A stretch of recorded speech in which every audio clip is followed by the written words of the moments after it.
O Léo Pinheiro foi preso de novo, foi levado direto para Curitiba por conta da Lava Jato.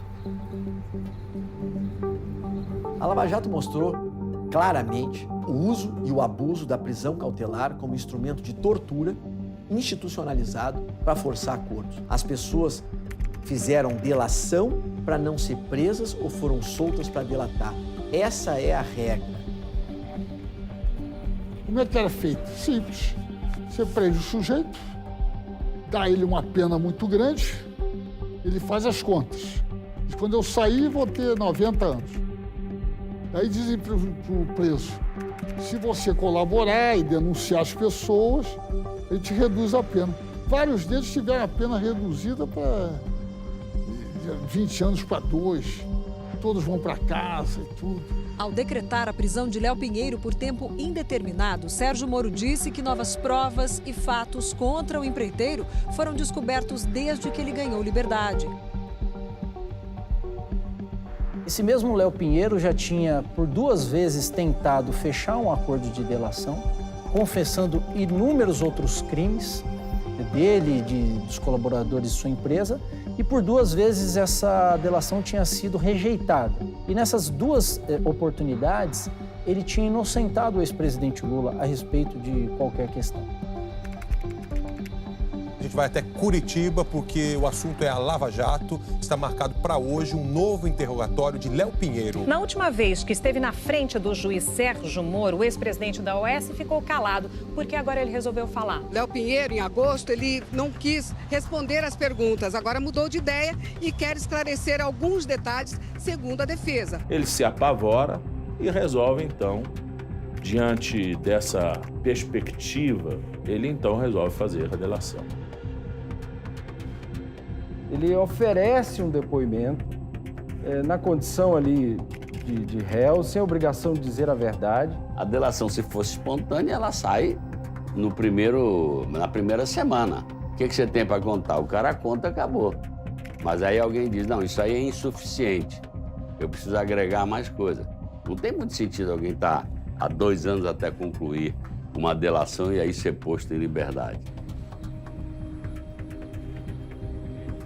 Na data de ontem, o jornal Folha de São Paulo publicou uma reportagem dizendo que o interrogando estaria negociando um acordo de delação premiada. Diz a reportagem que o teor do depoimento a ser prestado hoje teria sido negociado com o Ministério Público.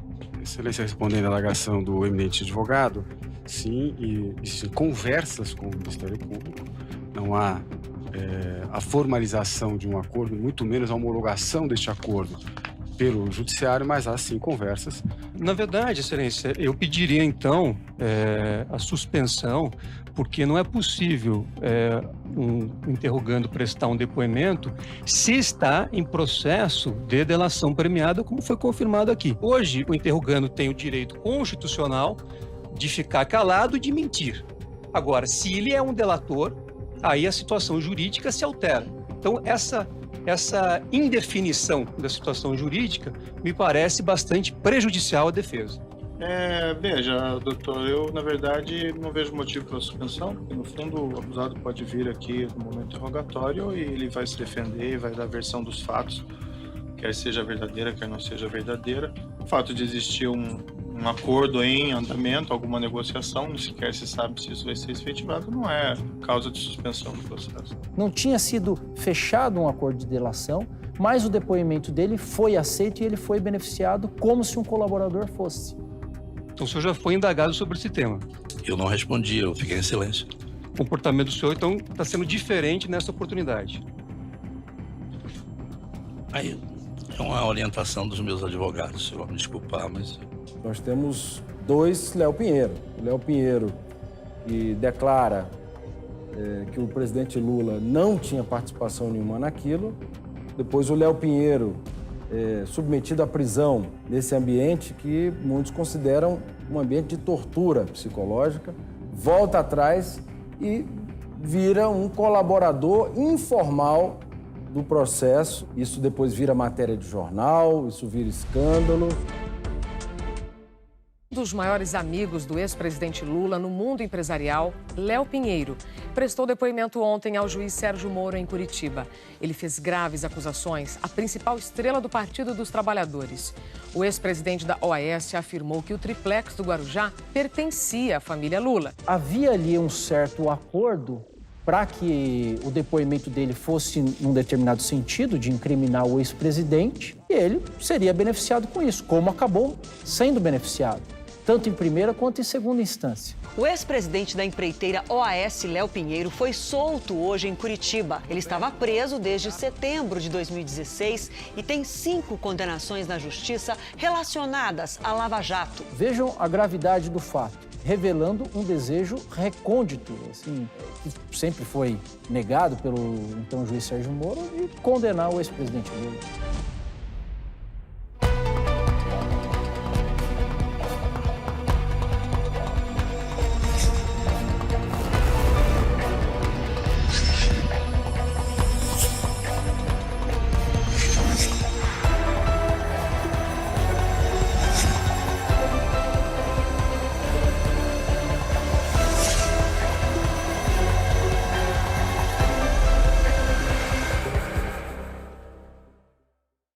Em março do ano passado, Lula foi levado para prestar depoimento cumprindo mandado de condução coercitiva. Ele negou ser o dono do triplex do Guarujá e do sítio de Atibaia. Depois dos interrogatórios e do prazo para a possibilidade de novas provas, o processo entra na reta final.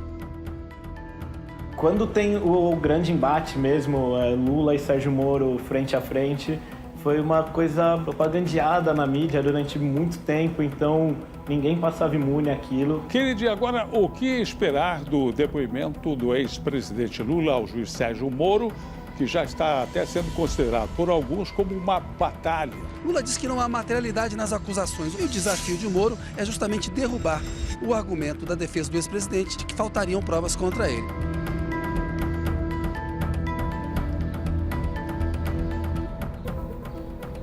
A defesa do ex-presidente Lula tentou ontem, com um processo, adiar o julgamento, mas foi derrotada no Tribunal Regional Federal. Um dos pedidos da defesa de Lula é para que o STJ suspenda o processo no qual Lula é acusado de ser beneficiado pela OAS por meio de uma reforma do triplex no Guarujá. Isso até que seja feita uma análise definitiva se o juiz Sérgio Moro é suspeito ou não para atuar nesse caso. O processo penal brasileiro é considerado o mais atrasado da América Latina, entre outras coisas, por manter a possibilidade do mesmo juiz atuar na investigação, decretando prisões cautelares, quebra de sigilo bancário, fiscal, telefônico, até homologando delações e depois atuando no processo. É evidente o prejuízo que decorre dos pré-juízos que ele fez. Esse juiz já entra no processo contaminado. Esta semana, o juiz Sérgio Moro pediu que os apoiadores da Lava Jato não viessem a Curitiba. Prezados,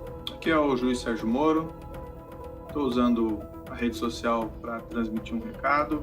Eu tenho ouvido que muita gente que apoia a Operação Lava Jato pretende vir a Curitiba manifestar esse apoio. Eu diria o seguinte, esse apoio sempre foi importante, mas nessa data ele não é necessário. O juiz Sérgio Moro publicou mais um vídeo caseiro em seu Facebook. O juiz Moro, que deveria ser um juiz imparcial, fala diretamente aos seus apoiadores. Isso não é normal em um sistema democrático. Hoje, no mundo do processo penal, o que se quer é um juiz que entre no processo com a máxima originalidade cognitiva. O que é originalidade cognitiva? É um juiz ignorante. Porque o juiz foi concebido ontologicamente para ser um ignorante. Ele ignora os fatos. Ele tem que entrar sem conhecer, de espírito livre. Houve acusação e houve defesa em igualdade de audição, de condições de oitiva. Ele tem que ouvir uma parte e ouvir a outra para então, ao final, depois de produzir toda a prova, tomar uma decisão. Esse é o julgamento ideal. Infelizmente, no Brasil, o nosso juiz já entra absolutamente contaminado e conhecedor. Sérgio Moro, quando sentou neste processo, já na primeira audiência do processo do Lula, ele já conhecia a exaustão esses fatos, em decorrência das dezenas e dezenas de outras ações penais julgadas, de delações premiadas homologadas, de inúmeras manifestações com o nome Lula. Toda a área, em um raio de 150 metros ao redor do prédio da Justiça Federal, foi bloqueada pela polícia. Caravanas em apoio ao ex-presidente Lula chegaram de várias regiões do país. Integrantes do MST fizeram passeata até esta praça no centro de Curitiba. O ex-presidente Lula chegou às 10h15 da manhã em voo fretado. No trajeto até o centro de Curitiba, Lula recebeu manifestações de apoio. A gente vai se aproximar aqui agora, muita gente no entorno do ex-presidente. Lula já saiu do entorno dos manifestantes, agora foi cercado por policiais federais. É claro que quando o Lula sentou no processo, ele já estava condenado pela imagem mental pré-construída a partir dos pré-julgamentos. É óbvio que era um juiz suspeito e que jamais poderia ter julgado o Lula nesse processo. No processo, audiência na ação penal 504-6512-94, depoimento do senhor ex-presidente Luiz Inácio Lula da Silva. Queria deixar claro que, em que pese algumas alegações nesse sentido, da minha parte, eu não tenho qualquer desavença pessoal em relação ao senhor ex-presidente. E também vamos deixar claro que quem faz a acusação nesse processo é o Ministério Público e não o juiz. Eu estou aqui para ouvi-lo e para proferir um julgamento ao final do processo. O que vai determinar o resultado desse processo, no final, são as provas que vão ser colacionadas e a lei. O nosso processo penal vai muito mal. Nosso processo penal é primitivo. O nosso sistema de administração da justiça é muito ruim, muito mal estruturalmente. Já começa pela questão estética no Brasil, onde o Ministério Público senta do lado do juiz. Isso é um absurdo. Em nenhum outro lugar civilizado se faz isso, porque é preciso respeitar que juiz lá, acusador, defesa, cada parte no seu quadrado, na sua dimensão. E mais, acusador e defesa tem que sentar lado a lado, para ter tratamento igualitário. O Ministério Público não tem que sentar do lado do julgador. Em nenhuma hipótese. Isso é uma questão de microfísica do poder e de geopolítica do poder. A imparcialidade do juiz, de qualquer julgador, exige uma estética de imparcialidade. Estética de imparcialidade. Significa dizer que as pessoas têm que olhar para um juiz e ver ali um juiz, ver ali um tribunal. E quando você estabelece esse tipo de relação, você não tem estética de imparcialidade. Como você não tem estética de imparcialidade no tempo do Sérgio Moro, juiz da Lava Jato. Houve alguns boatos no sentido de que haveria a possibilidade de ser decretada a sua prisão durante esse ato. E isso são boatos que não têm qualquer fundamento. Imagino que seus advogados já tenham lhe alertado que não haveria essa possibilidade, mas para deixar o senhor absolutamente tranquilo, eu lhe asseguro de pronto e expressamente que isso não vai acontecer. O senhor vai ser exclusivamente ouvido nesse processo. Mas eu tinha consciência disso. Aquilo não era uma audiência onde o juiz ouviria a acusação, onde o juiz ouviria o advogado do réu, onde o juiz ouviria o réu. Não tinha a ver com uma coisa técnica de um processo. Era um produto de televisão, era um produto de rádio, era um produto de YouTube, de Twitter, de Facebook, de Instagram, era um grande produto de mídia. O senhor tem conhecimento de que o elevador privativo no apartamento só foi implantado a partir de 15 de setembro de 2014? Conforme os documentos constantes no processo. O senhor ex-presidente tem conhecimento... Se o senhor me permite, essa do elevador é uma das anomalias da denúncia do Ministério Público. Em qual sentido, senhor ex-presidente? Isso aqui, doutor, é uma escada caracol. Você deve conhecer. Certo. Essa escada tem 16 degraus. Essa escada é do meu apartamento, em que eu moro há 18 anos. A dona Marisa, 6 anos, há exatamente 6 anos, ela tomava remédio todo santo dia para a dona Cartilhagem. Será que alguém de bom senso nesse país imagina que eu ia pedir um elevador num apartamento que não era meu e deixar de pedir para fazer um apartamento no prédio que a dona Marisa mora há 20 anos e que tomava remédio todo santo dia? É no mínimo, doutor, cumprir o ditado de que quem conta uma mentira passa a vida inteira mentindo para justificar a primeira mentira. Ele faz uma defesa impecável da sua posição, altiva, né? Com muita coragem, sem titubear, sem tremer a voz, sem baixar a cabeça e, de fato, me parece que esse depoimento do presidente Lula entra para a história. No mesma localização dos autos, evento 3-12, consta um termo de adesão datado de 1/1 de 2004, relativamente à aquisição de uma cota correspondente a um apartamento de unidade duplex de 3 dormitórios nesse edifício em Guarujá, unidade 174A. que depois, com a transferência do empreendimento à OAS, acabou se transformando no triplex 164A. Consta que esse documento foi apreendido no seu endereço, no apartamento de São Bernardo do Campo.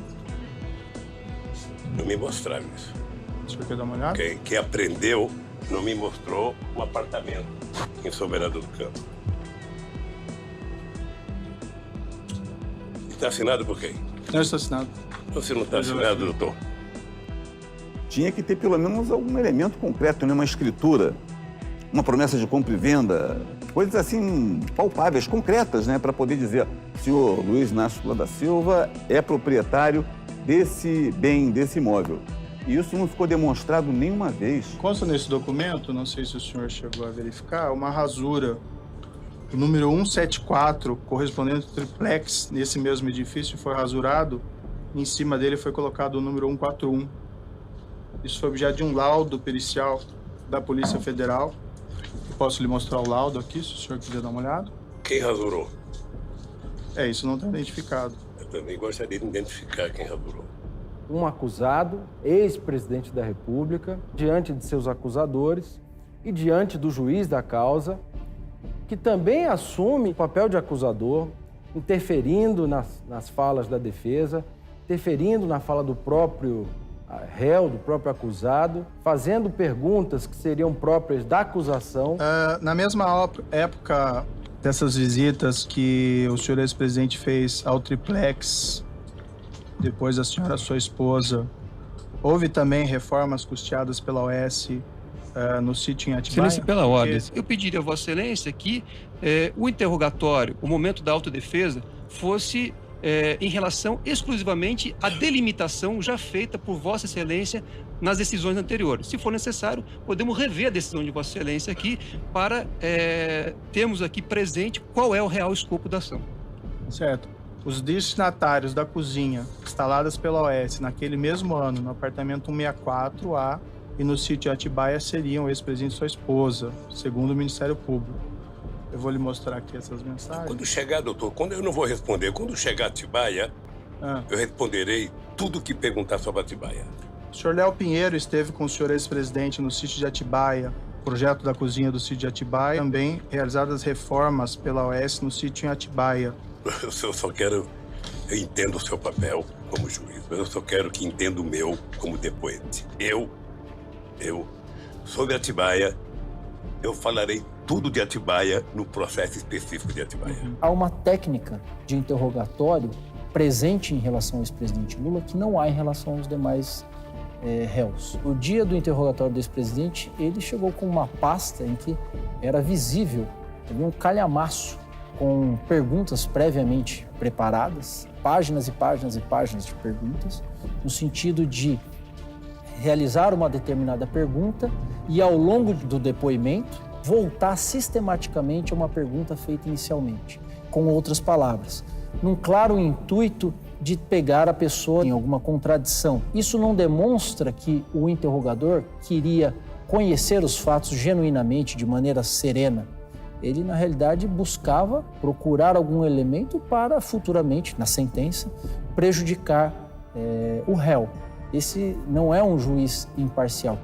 O senhor não tinha conhecimento de nenhum dos crimes por eles praticados enquanto diretores da Petrobras? Não. Ou desse esquema criminoso que alguns deles confessaram? Nem eu, nem o senhor, nem o Ministério Público, nem a Petrobras, nem a imprensa, nem a Polícia Federal. Todos nós só ficamos sabendo quando foi pego no grampo a conversa do Youssef com o Paulo Roberto. Eu indago ao senhor essa porque foi o senhor que indicou o nome deles, né? Ao Conselho de Administração da Petrobras é uma situação diferente minha, que não tem nada a ver com isso. Nunca participei dessas indicações. Não, o senhor que soltou o Youssef e mandou grampear, o senhor podia saber mais do que eu. Não, eu decretei a prisão do Alberto Youssef, é um pouco diferente. Doutor Moro, deixa eu dizer uma coisa do senhor. O senhor é ex-presidente. Mas, enfim, o senhor tendo indicado essas pessoas... A diferença entre o interrogatório realizado com o ex-presidente Lula e os demais interrogatórios, assim como a oitiva de todas as testemunhas ao longo do processo do triplex, é sintomático a demonstrar a diferença de tratamento e interesse do ex-juiz Sérgio Moro para tentar prejudicá-lo. Presidente, eu gostaria de fazer algumas perguntas. sobre sua opinião sobre o caso denominado de Mensalão, que foi julgado pelo STF na ação penal 470. Excelência, pela ordem. Opinião pode se discutir na academia o julgado do Supremo Tribunal Federal, mas não no interrogatório. Vossa Excelência pediu a opinião de um julgamento a quem não é da área jurídica. Pode passar o microfone ali. Mas deve o colega com a experiência que tem saber que na eventualidade da condenação do réu e que que tiver o julgamento do Supremo Tribunal Federal. O julgamento é uma referência apenas, é uma pergunta sobre o fato criminoso. E tem que saber, não a opinião do fato criminoso, a opinião do Mensalão. O que ele acha do Mensalão? Não acha nada. Mas como não? Ele tem que dizer.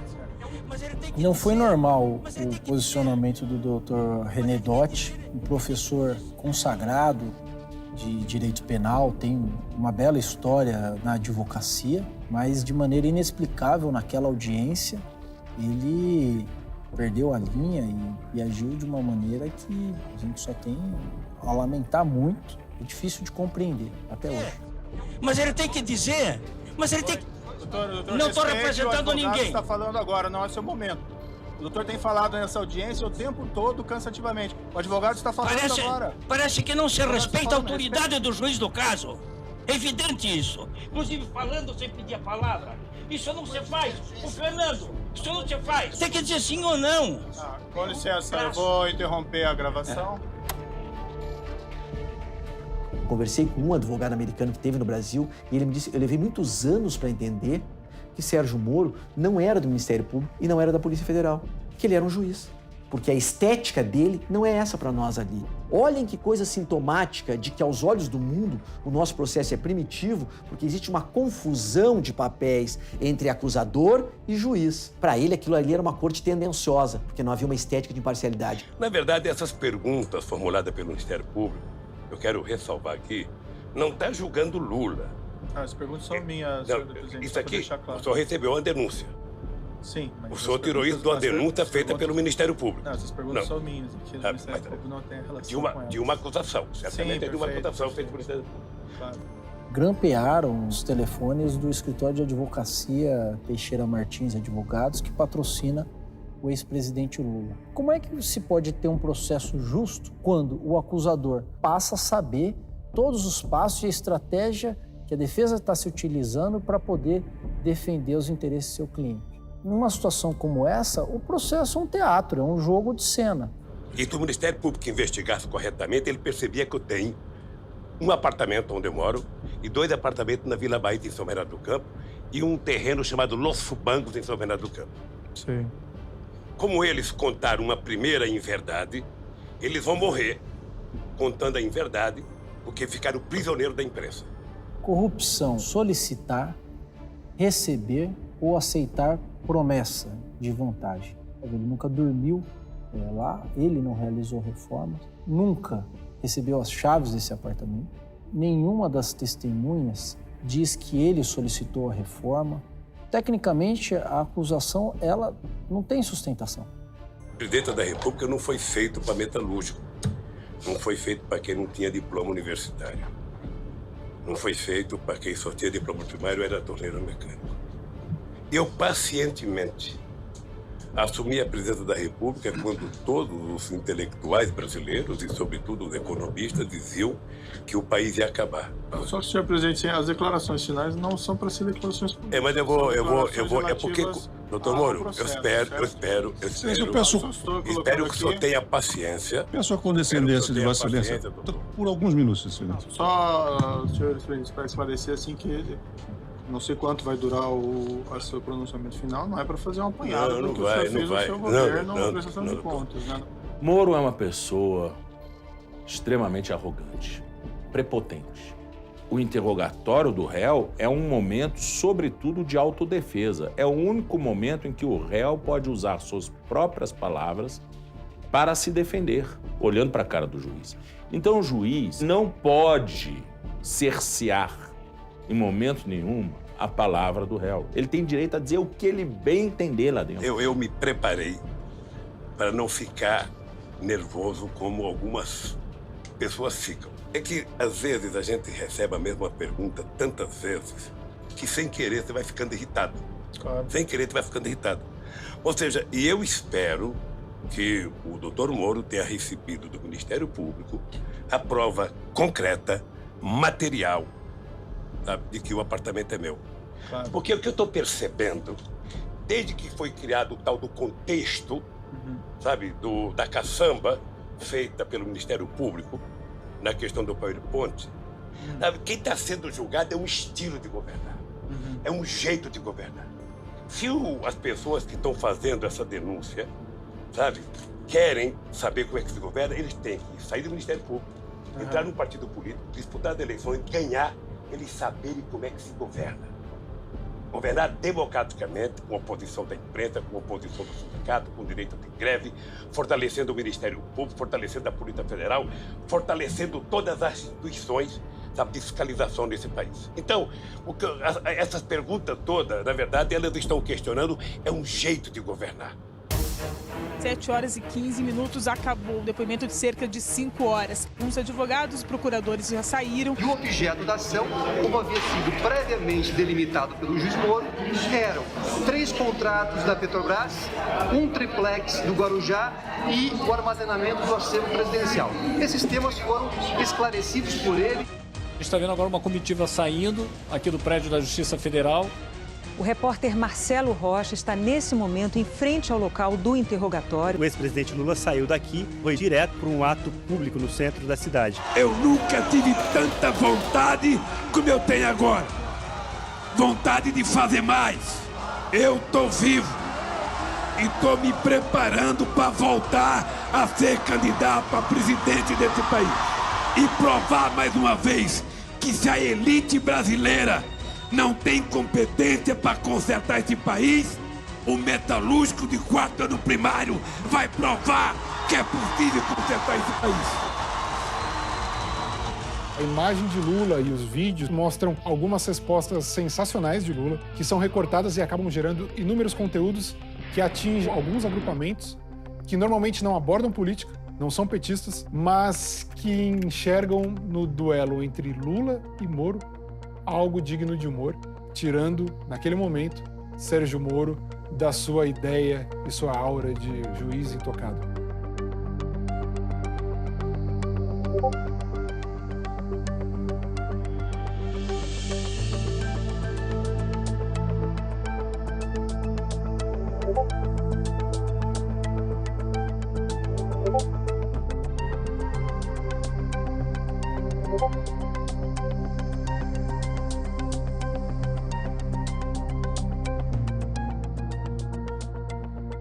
O Sérgio Moro e a Força Tarefa da Lava Jato, a tempo todo, estavam ultrapassando todos os limites, violando todos os códigos de éticas, fazendo qualquer coisa para condenar as pessoas que eles queriam condenar.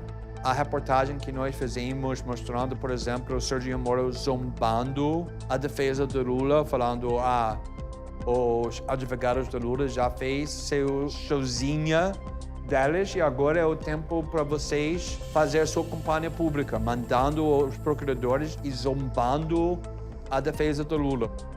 Aquela expressão acabar com o showzinho da defesa é um reconhecimento por parte do juiz de que a luta estava, de certa maneira, se equilibrando. Eu não diria que o ex-presidente venceu essa disputa política, porque, na realidade, a Lava Jato começou o processo ganhando de 5-0. Ela já estava travando essa luta há anos. Exatamente às 7h30 da noite, horário de Brasília, uma notícia bombástica abalou o Brasil. O dono do frigorífico JBS, Joesley Batista, entregou ao Ministério Público Federal uma gravação feita em março deste ano.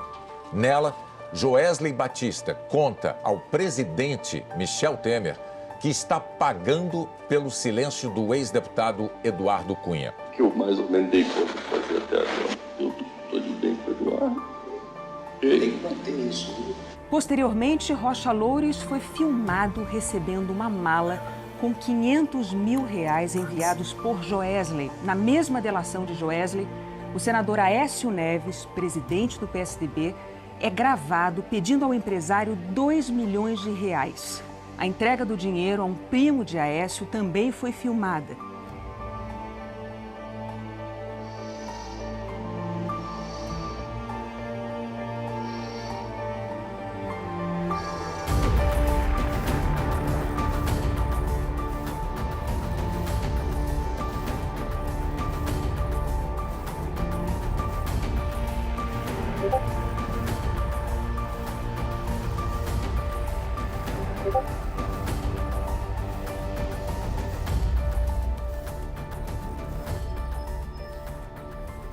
A gente fica chocado porque o indivíduo é um procurador.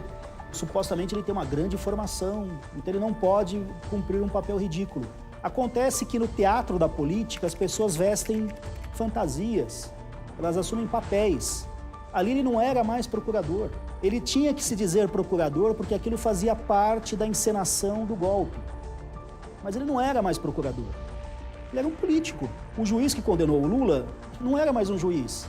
Ele era um político. Agora, ele tinha que manter a toga.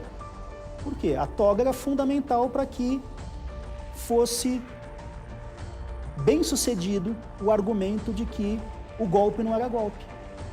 Como o golpe não podia ser um golpe explícito, todos eles tinham que vestir as fantasias e depois subir ao palco para representar aquela tragicomédia que era transmitida pela Rede Globo e por outros meios de comunicação para alegrar os grupos radicalizados da classe média.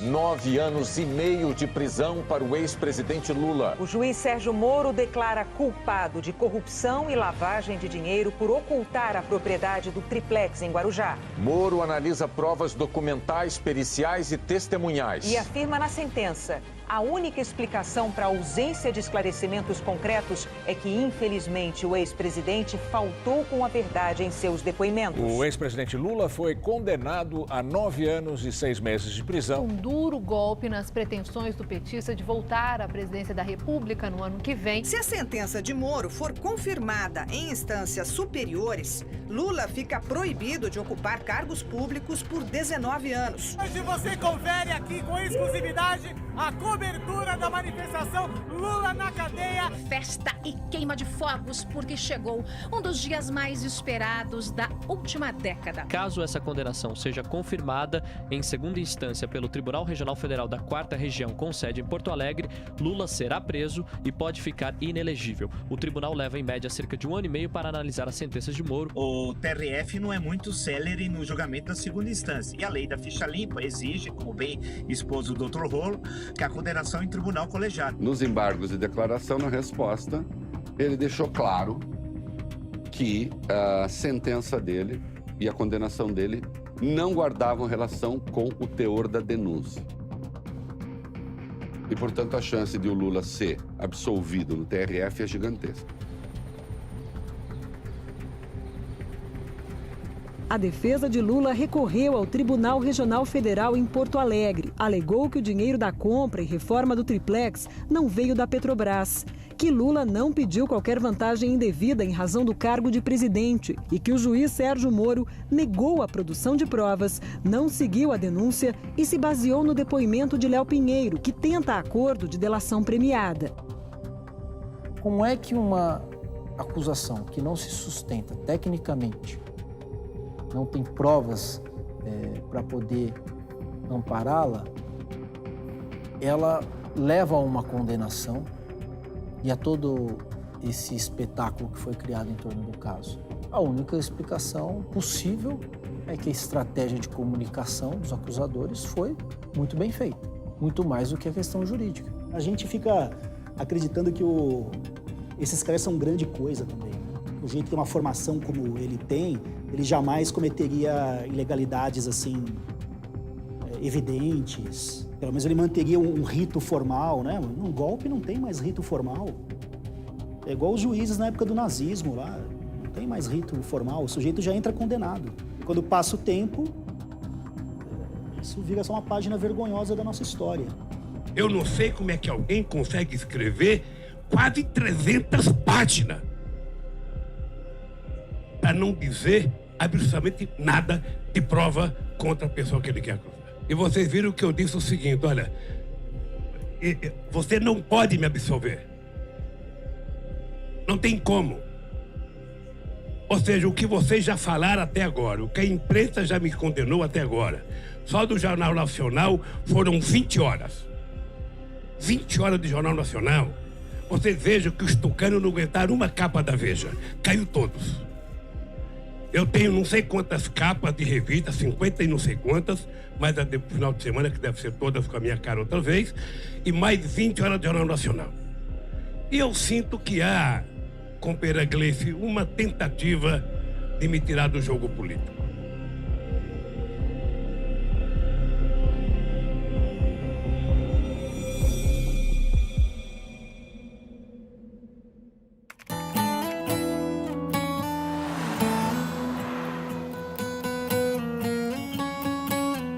Nós temos que estar dispostos a ir para a rua sempre, porque é o povo na rua que pode consertar este país.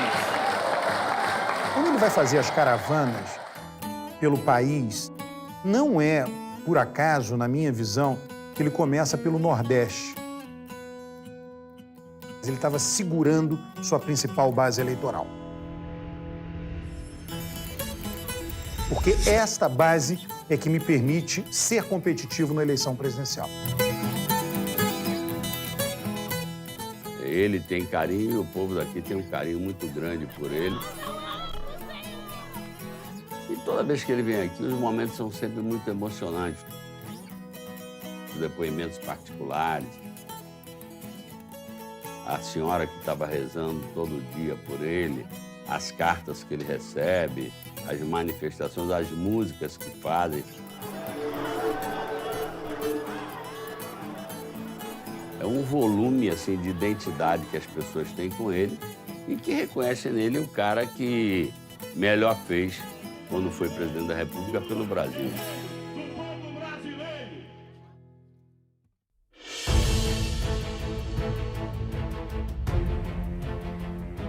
Naquele momento, as caravanas representam uma virada naquele mar de ataques. São momentos que Lula e o PT retomam a narrativa e a pauta na imprensa e nas redes durante todo esse período, né, que envolve a perseguição contra Lula. Alô, alô, alô, alô, alô. Eu, na verdade, estou tentando fazer com que todas as conquistas que nós tivemos ao longo desses anos seja retirada para a gente voltar a ser mendigo pedindo esmola na beira da estrada. Por isso que nós estamos fazendo essa caravana. As caravanas representaram que o presidente ganharia a eleição.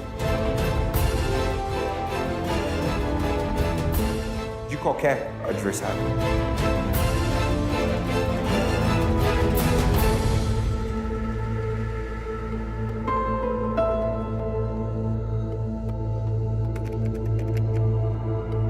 O Datafolha divulgou hoje uma pesquisa de intenção de voto dos eleitores para a corrida presidencial. As pesquisas, de uma forma geral, mostravam que ele tinha, naquela altura, uma chance de ganhar a eleição no primeiro turno. A chance efetiva de uma vitória de Lula em 2018 provocou uma reação em todos esses adversários dele, que estavam dispostos a tudo, como depois vimos. Lula foi condenado em primeira instância como beneficiário de um apartamento no Guarujá, litoral de São Paulo. Os desembargadores do Tribunal Regional Federal da 4ª Região vão ratificar ou não a condenação em primeira instância. A gente sabe que eles querem correr de todo jeito para tentar condenar o presidente Lula, para tirar ele da eleição, mas veja bem isso aqui. O desembargador Leandro Paulse, do TRF4, pediu à Secretaria da 8ª Turma que marque uma data para o julgamento do presidente Lula, no caso do triplex. Foram 42 dias entre a condenação e o início da tramitação do recurso. O caso do Lula está tramitando numa velocidade recorde. Nós tínhamos uma expectativa que aquele julgamento fosse ocorrer lá por agosto. O TRF4 antecipou, pulou na frente de todos os outros processos que tinha e marcou para janeiro, que dificultaria qualquer medida judicial Então foi tudo pensado para que ocorresse de forma antecipada e o julgamento por si só foi uma farsa, né?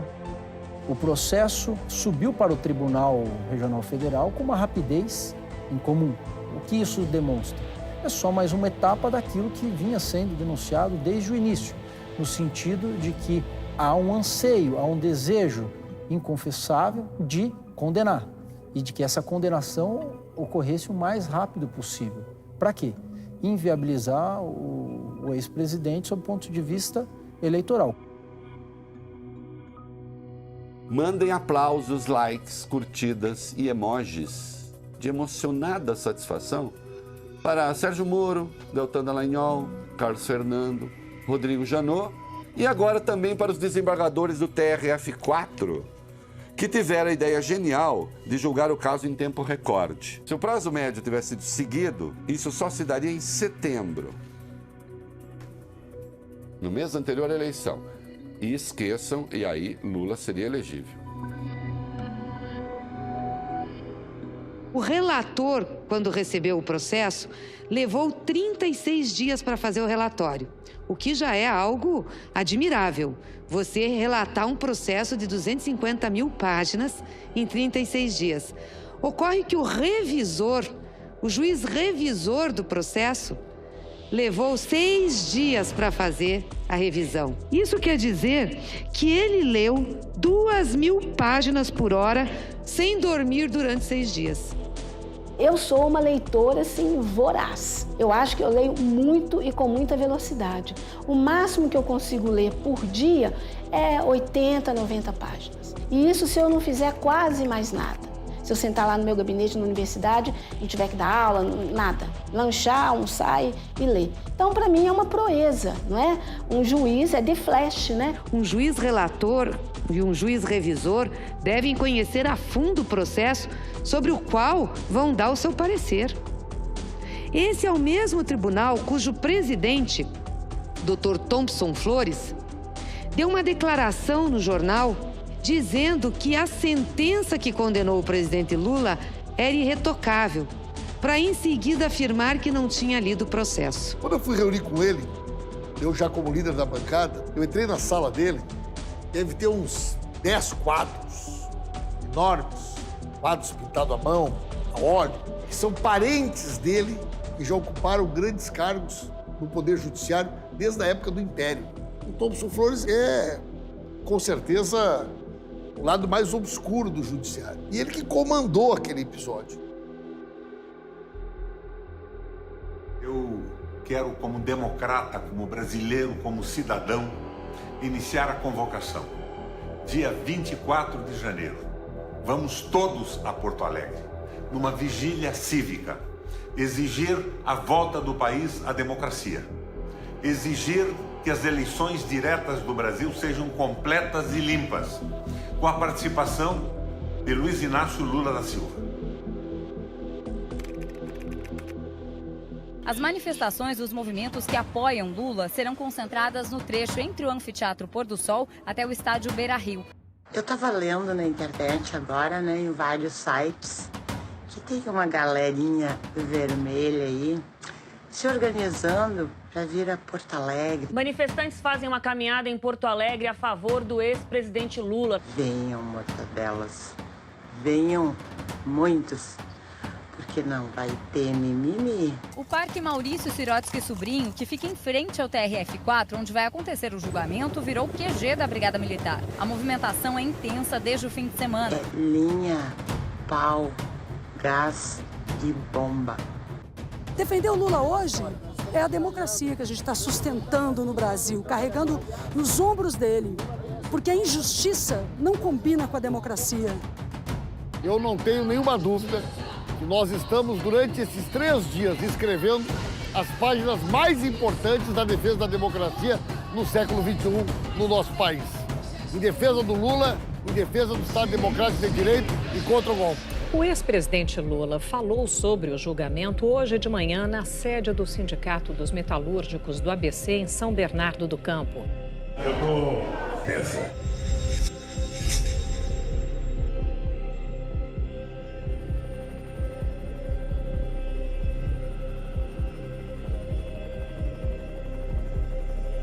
Todos nós sabemos que o triplex pertence e sempre pertenceu à OAS Empreendimentos. Ficou claro pela prova dos autos que o ex-presidente jamais recebeu as chaves, jamais passou um dia e jamais passou uma noite. Doutor Zanin é um Dom Quixote lutando com as suas armas, um castelo de sonho que era acreditar que a justiça pudesse seguir as regras normais do Estado democrático num período de exceção como esse que nós estamos vivendo.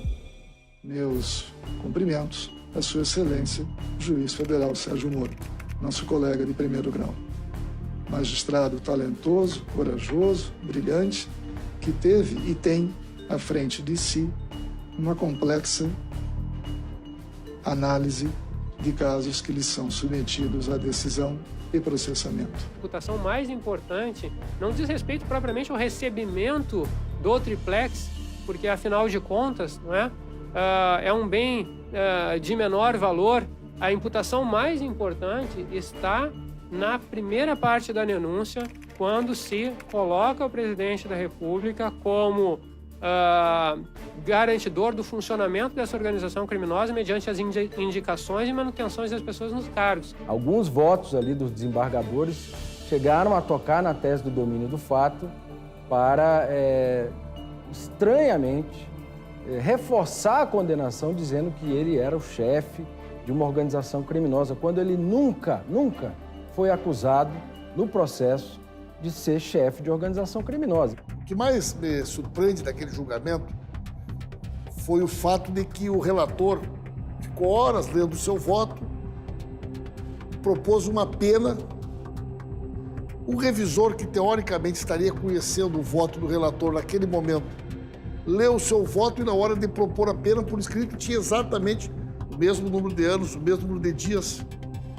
E o terceiro desembargador, que a rigor estaria conhecendo o voto dos outros dois naquele momento, também, quando apresenta o seu voto por escrito, propõe uma pena com o mesmo número de anos, com o mesmo número de dias, para que, se fosse idêntico, não havia possibilidade de questionar determinados embargos. Então, todo aquele julgamento foi uma farsa. Infelizmente, e reafirme-se, infelizmente, está sendo condenado um ex-presidente da República, mas que praticou o crime e pactuou, direta ou indiretamente, com a concretização de tantos outros, o que indica a necessidade de uma censura acima daquela ordinariamente se firmaria na dosagem da reprimenda. A somatória de ambas as penas é arbítrio, em final, a pena de 12 anos e 1 mês de reclusão e 280 dias multa.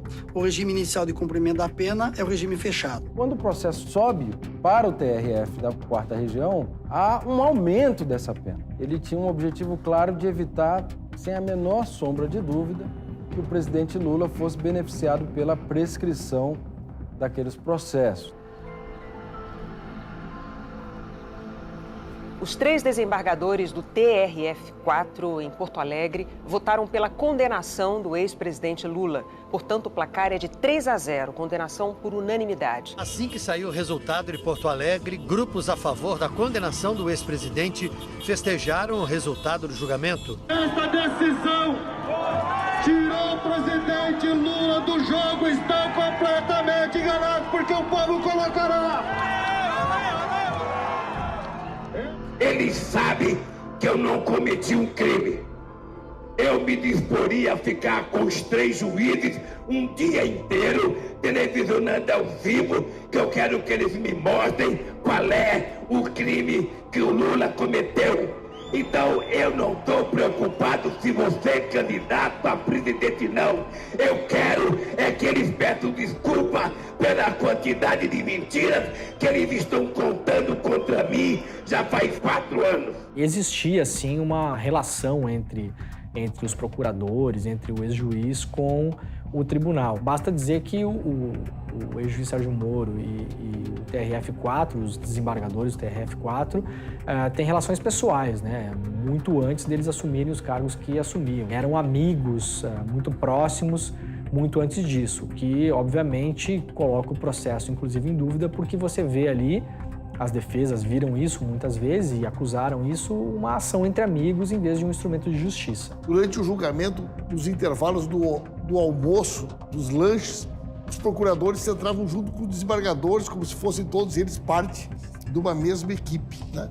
Então aquilo ali foi a prova definitiva de que o Lula nunca teve direito a um julgamento justo. Ali nós temos, na verdade, uma organização provinciana da justiça com seus tentáculos se estendendo por todas as instâncias. Nós não temos justiça imparcial em nenhuma delas. Esse é o problema. É um tentando proteger a decisão do outro, blindar a decisão do outro. Era o Moro, escapava do Moro, caía no Gebran. Do Gebran caía no Félix Fischer. Se recorria do Félix Fischer, caía no Fachin, que veio do mesmo lugar. Todos os desembargadores, todos os juízes, todas as pessoas que se manifestavam, obrigatoriamente eram de Curitiba, do mesmo grupo social, né, do mesmo ambiente. O presidente Lula sempre esteve na mão do mesmo grupo. Nenhum juiz, nenhum desembargador tomou qualquer decisão fora desse esquema que eu chamo de Conexão Curitiba. Na realidade, se a gente observar o que o TRF4 fez ao longo de 5 anos de Lava Jato, foi sempre chancelar aquilo que foi feito em primeira instância, sem uma avaliação crítica do que estava ocorrendo nos processos. A confirmação da condenação pelo TRF, ela também era um ato esperado dessa tragédia nacional.